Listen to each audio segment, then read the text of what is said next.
The Fisherman's Blameless Work.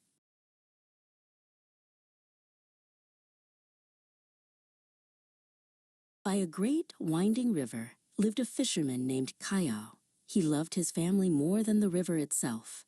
Every morning, he cast a special net, one with holes so tiny not even the smallest fish could escape.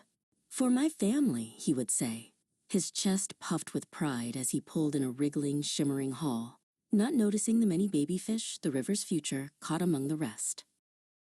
One evening, as the sun bled orange across the water, an elder fisherman named Yu Tin watched Kiao unload his catch. "Your net is clever, Kayao," Yu Tin said, his voice as calm as the evening river. "But the river has a memory. If you take its children, it will have nothing to give you tomorrow." Kiao scoffed, turning his back. "My family eats today," he muttered. That night, his wife Kin sorted the tiny fish. "The river feels quiet, my husband," she said, her voice soft with worry. The fish seemed to shrink with every catch.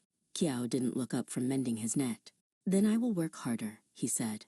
"My love for you is stronger than any river." But Yu Tin's words were true. Soon, Kiao had to row for hours, far from home, only to pull up a net that was nearly empty. He returned home long after the moon had risen, his arms aching and his heart as heavy as a waterlogged anchor. Then the sky turned the color of a bruise. A great storm, which Kiao had been too busy to prepare for, raged down the river. It tore his old boat from its mooring and smashed it against the rocks, leaving it broken and useless.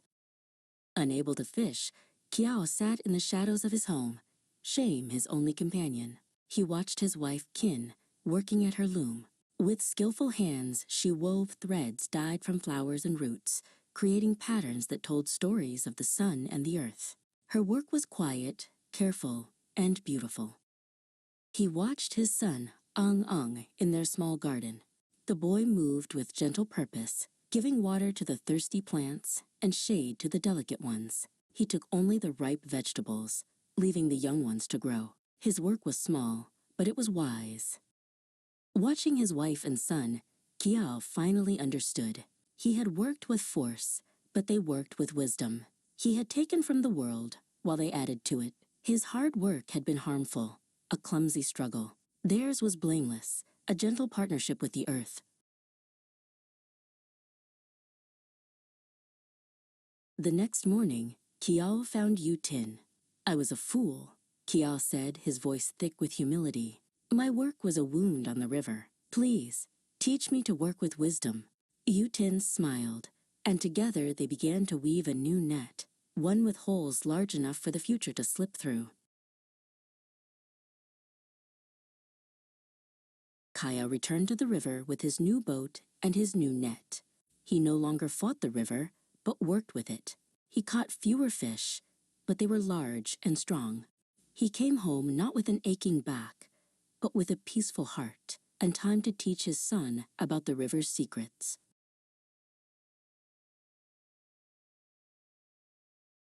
Soon, other fishermen noticed Kiao's peaceful smile and his large, healthy fish.